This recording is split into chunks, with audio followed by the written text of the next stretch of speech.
नमस्कार प्रिय विद्यार्थियों, आज हम चर्चा करेंगे पाठ योजना के निर्माण की प्रक्रिया, आवश्यकता और उद्देश्य। जैसा कि आप जानते हैं, किसी भी कार्य में सफलता प्राप्त करने के लिए उस कार्य का आयोजन योजनाबद्ध तरीके से होना चाहिए। इसलिए अध्यापन कार्य भी तभी अपने उद्देश्यों को प्राप्त करता है जब वह योजनाबद्ध तरीके से आयोजित किया जाए। किसी भी पाठ को पढ़ाने से पहले हमें उस विषय वस्तु को अपने विद्यार्थियों तक सही तरीके से संप्रेषित करने के लिए उस विषय से संबंधित पाठ योजना की आवश्यकता होती है। पाठ योजना की आवश्यकता शिक्षक के लिए उतनी ही आवश्यक है जितना किसी एक इंजीनियर के लिए भवन निर्माण की प्रक्रिया में उस भवन का एक मॉडल बना लेना, एक ब्लूप्रिंट तैयार कर लेना, उस भवन के निर्माण की ऐसी योजना, उसका ऐसा एक चित्र तैयार कर लेना, एक मानचित्र तैयार कर लेना, जितना आवश्यक है उस अभियंता के लिए, उससे भी कहीं ज्यादा आवश्यक है एक अध्यापक के लिए कि उसे अपने विद्यार्थियों को जो विषय वस्तु संप्रेषित करनी है, जो सिखाना है, उसकी योजना बनाए। योजना जितनी प्रभावशाली होगी, शिक्षण उतना ही प्रभावी होगा। कक्षा में सफल एवं प्रभावी शिक्षण हेतु एक सरल, सहज, सुग्राह्य पाठ योजना की अत्यंत आवश्यकता होती है। शिक्षण की प्रक्रिया में पाठ योजना की आवश्यकता अपरिहार्य है। पाठ योजना के बिना एक सफल शिक्षण संभव नहीं है। पाठ योजना में विशेष उद्देश्य लेखन कक्षा शिक्षण को दिशा प्रदान करते हैं। यह कक्षा नियंत्रण तथा प्रेरणा एवं व्यक्तिगत विभिन्नता की आधार पर शिक्षण प्रक्रिया के नियोजन में सहायता प्रदान करती है। पाठ योजना से बालकों को पूरा ज्ञान होता है, जिस पर शिक्षण आधारित होता है, जिससे छात्र नवीन ज्ञान का निर्माण करते हैं। उस पाठ योजना की हमेशा आवश्यकता रहती है। किसी पाठ्य वस्तु के दैनिक शिक्षकों सफलता एवं प्रभावी रूप प्रदान करने हेतु पाठ योजना आवश्यक है। प्रिय विद्यार्थियों, इस विषय वस्तु का व्यवस्थित होना, विषय के अनुसार इसका प्रभावशाली संगठन होना और इस पाठ योजना का सही ढंग से प्रस्तुतिकरण होना बहुत आवश्यक होता है। इसकी आवश्यकता इसलिए और भी ज्यादा हो जाती है कि शिक्षक शैक्षिक लक्ष्य तथा प्रक्रियाओं का नियमन संपूर्ण लक्ष्यों तथा क्रियाओं के रूप में तैयार करता है। चिंतन में क्रमबद्धता एवं विकास के लिए पाठ योजना आवश्यक है। पाठ योजना अध्यापक के लिए एक मार्गदर्शक का और मित्र का कार्य करती है। पाठ योजना शिक्षक को आवश्यकता अनुसार समय विभाजन और प्रयोग के अवसर देती है। पाठ योजना शिक्षक के लिए एक मार्गदर्शक की भूमिका निभाती है। पाठ योजना की आवश्यकता शिक्षण प्रक्रिया में अति महत्वपूर्ण भूमिका है। पाठ योजना के माध्यम से हम पढ़ाने के लिए जिस सहायक सामग्री की आवश्यकता होती है, उसकी पूर्ण जानकारी हमें हो जाती है। हम वो सारी सामग्री पहले से तैयार कर लेते हैं। शिक्षक को अपने विषय के संप्रेषण में, सफल संप्रेषण में विद्यार्थियों तक विषय वस्तु को सहज भाव से सफलतापूर्वक संप्रेषित करने के लिए अध्यापक के लिए पाठ योजना की आवश्यकता सदैव रहती है। पाठ योजना के उद्देश्य। पाठ योजना के उद्देश्य जैसे ही कि हमने पहले चर्चा की है कि किसी पाठ को व्यवस्थित क्रमबद्ध तरीके से विद्यार्थियों तक पहुंचाना किसी भी अध्यापक का प्रमुख उद्देश्य रहता है। शिक्षण की प्रक्रियाओं में सिखाने के लिए, विद्यार्थियों के कौशल को विकसित करने के लिए हम जिस शैली का प्रयोग करते हैं, उन सारी शैली, तकनीक, विधि इत्यादि जो भी प्रकर्म उपक्रम हैं, उनको जब योजनाबद्ध तरीके से व्यवस्थित करके हम कक्षा कक्ष में जाते हैं और अपने विद्यार्थियों को पढ़ाते हैं, तो वो पहले से की गई योजना हमारे अध्यापन कार्यक्रम में अध्यापक के लिए एक मार्गदर्शक की भूमिका निभाती है। उस मार्गदर्शन में, पाठ योजना द्वारा जो मार्गदर्शन किया जाता है, उसमें कुछ उद्देश्य निहित होते हैं। उन्हीं उद्देश्यों को पाठ योजना के उद्देश्य माना जाता है। Objective of lesson plan. Number 1, कक्षा में शिक्षण क्रियाओं का तथा सहायक सामग्री पे पूर्ण जानकारी कराना।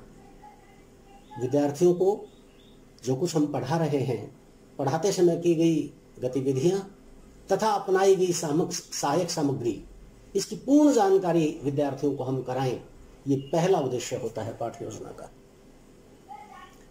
पाठ योजना का दूसरा मुख्य उद्देश्य है निर्धारित पाठ्य वस्तु के सभी तत्वों का विवेचन करना।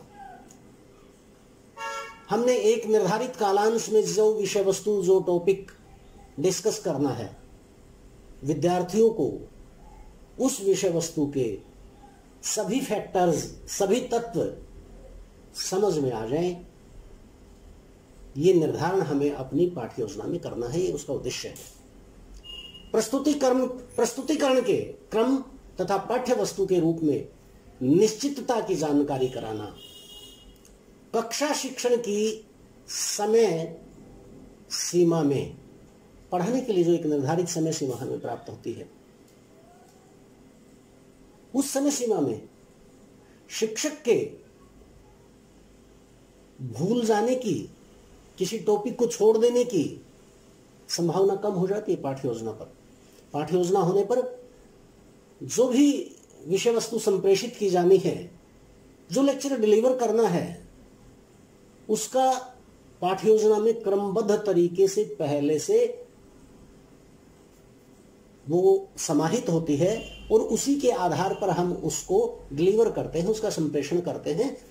इसलिए क्रमबद्ध तरीके से प्रस्तुतिकरण हो जाता है पाठ्य योजना के द्वारा। शिक्षण अधिगम, सहायक सामग्री के प्रयोग के स्थल, शिक्षण विधि तथा प्रविधियों का निर्धारण करना भी पाठ्य योजना का उद्देश्य है। क्या निर्धारित हो जाता है पाठ्य योजना से? जब हम कोई लेसन प्लान करते हैं पहले से ही, तो हम क्या कि हमें जो पढ़ाना है, जो सिखाना है, वो निर्धारित हो जाता है उस पाठ्य योजना में। कौन सी सहायक सामग्री का प्रयोग करना है और किस स्थान पर करना है, कौन सी शिक्षण विधि, कौन सा मेथड अपनाना है, कौन सी प्रविधियों को अपनाना है, ताकि हमारी विषय वस्तु जिस तरीके से हम चाहते हैं कि बच्चों को वो उस रूप में समझ में आ जाए, उसी तरह से बच्चे उसे ग्रहण कर पाएं। ये निर्धारित हो जाता है पाठ योजना के निर्धारण से।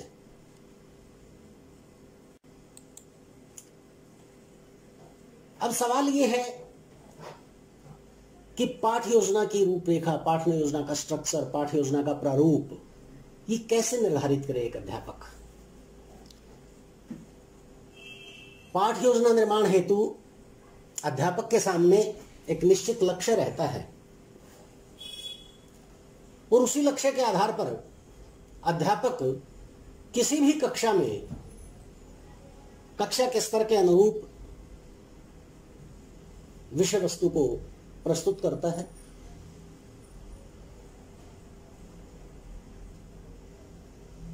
उस पाठ योजना के रूपरेखा, एक आदर्श रूपरेखा अध्यापक तैयार करता है।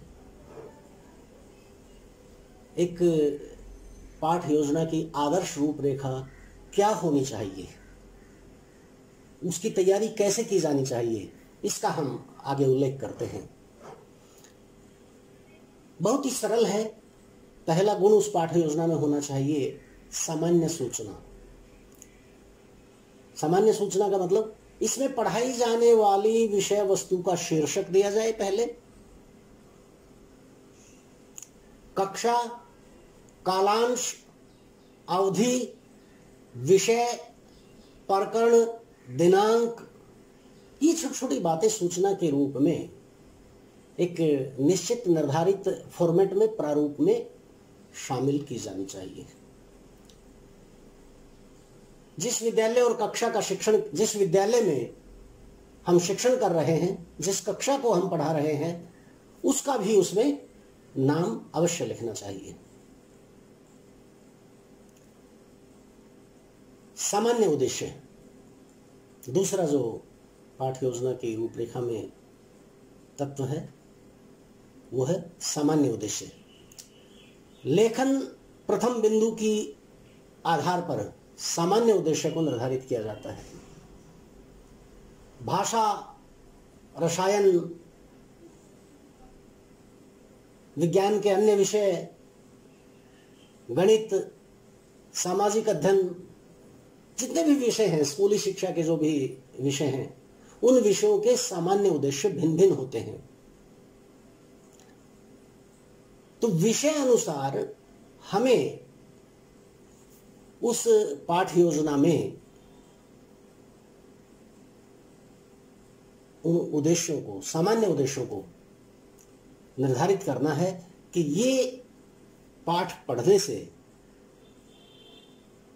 हमारे जो लर्निंग आउटकम हैं, हमारे जो बच्चे सीख जाएंगे, वो क्या है।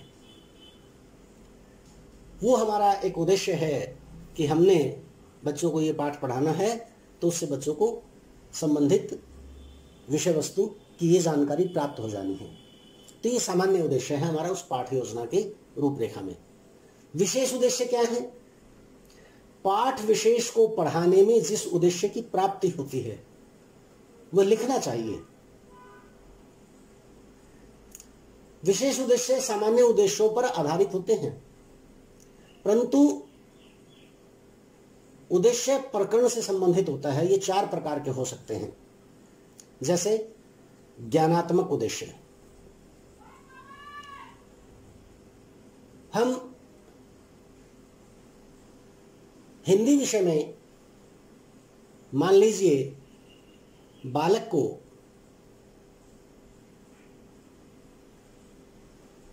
कबड्डी नामक खेल का एक पाठ पढ़ाते हैं और इस पाठ में कबड्डी के कुछ महान खिलाड़ियों के नाम लिख दिए जाते हैं, उनके जीवन की घटनाओं का उल्लेख कर दिया जाता है, कबड्डी के खेल के नियमों का उल्लेख किया जाता है। तो ये पाठ पढ़ाने से बालक ने क्या सीखा? उसके ज्ञान का विस्तार हुआ, उसे कबड्डी जैसे खेल के नियमों की जानकारी प्राप्त हुई, साथ में भाषा ज्ञान उसे हो ही रहा है क्योंकि वो उस पाठ को पढ़ रहा है, उस पाठ को लिख रहा है।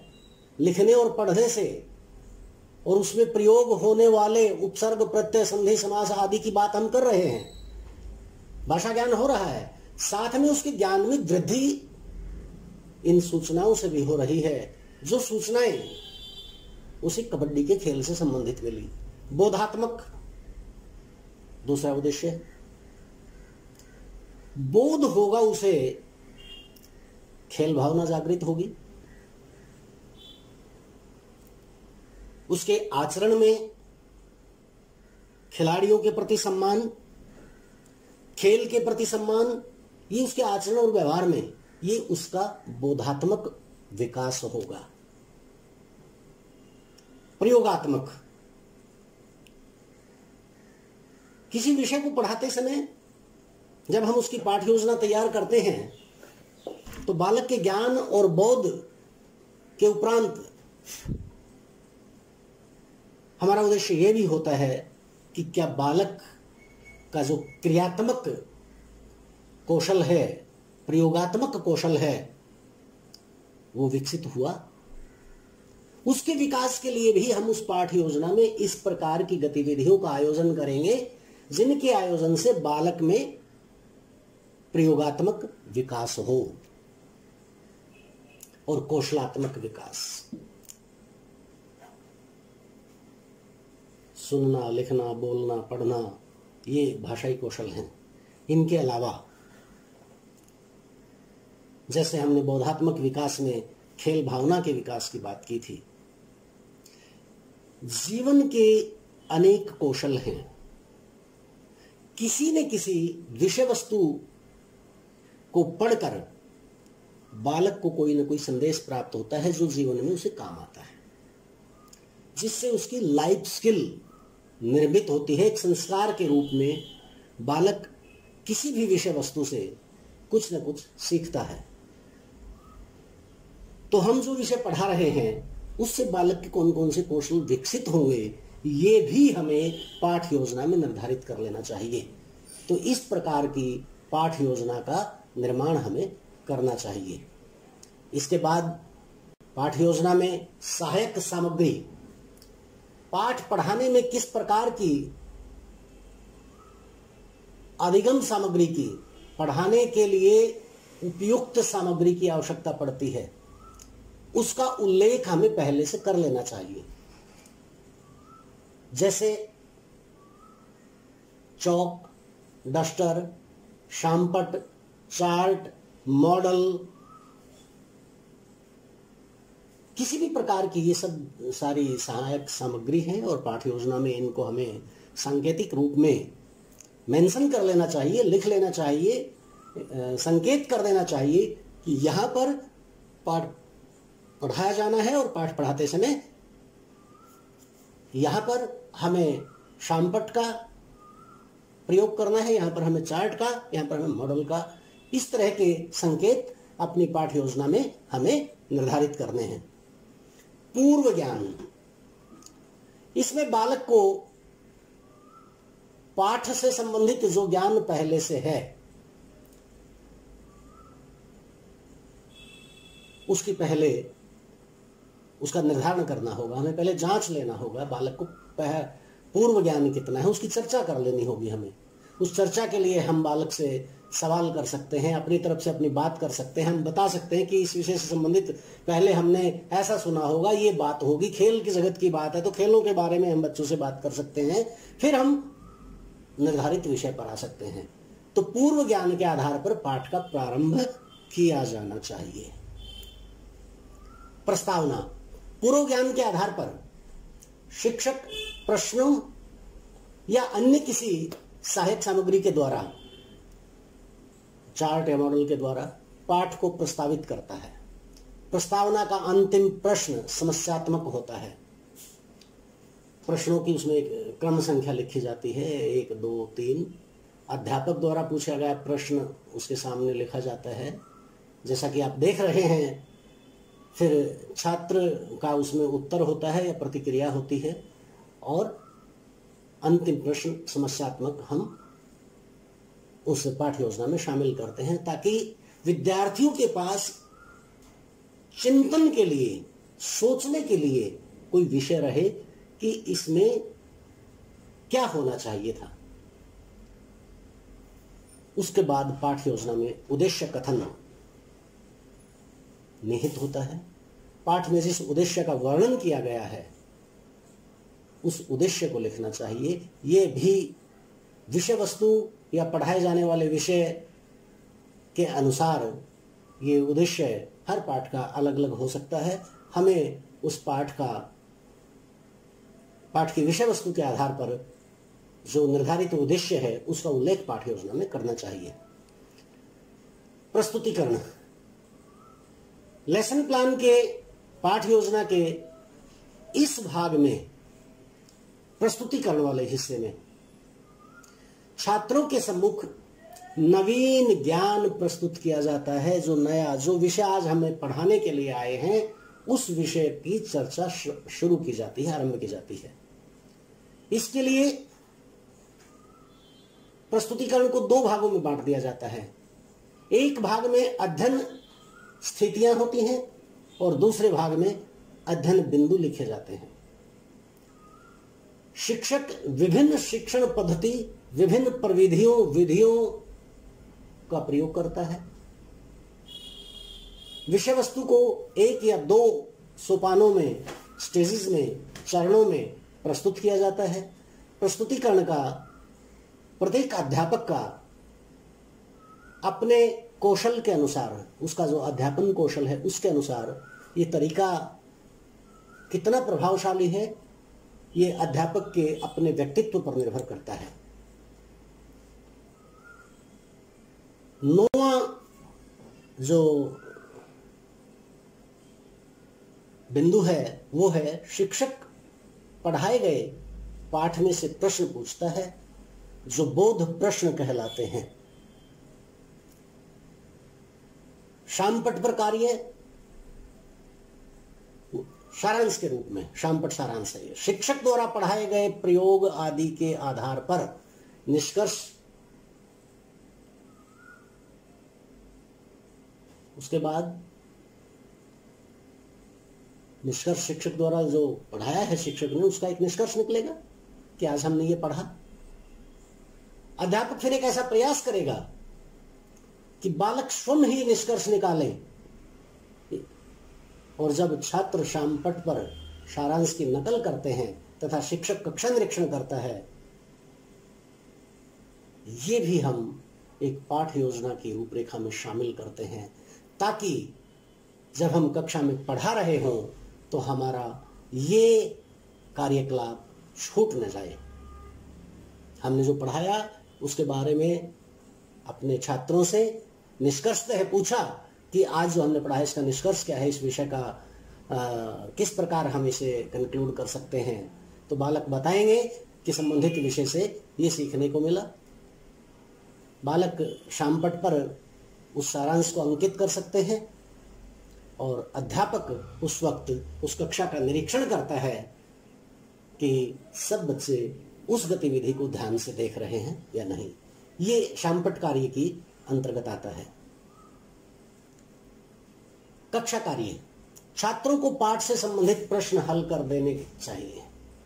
क्लास में पढ़ाते समय जब हम इस स्तर पर पहुंचते हैं कि विषय वस्तु संपन्न हुई, अब हम बालकों ने क्या सीखा है ये जान लेने के लिए कुछ प्रश्न पूछते हैं। बच्चे उन प्रश्नों का उत्तर देते हैं और जहां उत्तर देने में त्रुटि होती है, कमी रहती है, अध्यापक उस कमी को, उस त्रुटि को स्वयं के वक्तव्य द्वारा दूर करता है।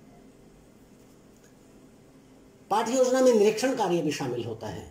इसमें अध्यापक दिए गए कार्य का निरीक्षण करेगा। अगर लिखित कार्य दिया है या कोई प्रोजेक्ट बना करके लाने के लिए दिया है, कोई चार्ट बनाने की बात है, किसी भी तरह का कार्य जो बच्चों द्वारा संपन्न किया गया है, विद्यार्थियों द्वारा संपन्न किया गया है, वो कार्य अध्यापक देखेगा, उसका निरीक्षण करेगा। मूल्यांकन, अध्यापक द्वारा पढ़ाए गए पाठ में से ऐसे प्रश्न पूछे जाते हैं जिससे यह ज्ञात होता है कि बालकों ने कहां तक नया ज्ञान प्राप्त किया है। जो अध्यापक ने कक्षा में आज पढ़ाया है, प्रश्न विधि द्वारा अध्यापक प्रश्नोत्तर विधि द्वारा अध्यापक पूछ लेता है, जांच लेता है, मूल्यांकन कर लेता है कि बच्चों को, विद्यार्थियों को आज कितना ज्ञान प्राप्त हुआ है, मैंने जो विषय वस्तु पढ़ाया है वो कितना सीख पाए हैं। पुनरावृत्ति प्रश्न, इसमें अध्यापक छात्र को कुछ प्रश्न पाठ को दोबारा समझने के लिए, रिवीजन के लिए देगा, पुनरावृत्ति को लिए देगा। ये संकेत भी पाठ योजना के अंतर्गत समाहित होता है। और अंतिम चरण है गृह कार्य। किसी पाठ योजना का अंतिम बिंदु है गृह कार्य। पाठ योजना के अंत में अध्यापक लिखता है कि बालक को पाठ से संबंधित निम्न प्रश्नों के उत्तर देने चाहिए। वो प्रश्न बच्चों को बता दिए जाते हैं। अगले दिन अध्यापक उन प्रश्न, जो बच्चे उन प्रश्नों को हल करके लाते हैं, उनकी जांच करता है और उस मूल्यांकन से, उस जांच से पता चलता है कि बालकों का अर्जित ज्ञान कितना है।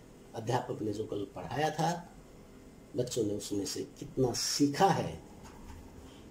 इस प्रकार से एक पाठ योजना तैयार की जाती है। ये पाठ योजना अध्यापक के लिए सबसे महत्वपूर्ण और उसके अध्यापन कार्य को सफलता दिलाने के लिए उसकी मार्गदर्शक की भूमिका निभाती है। धन्यवाद।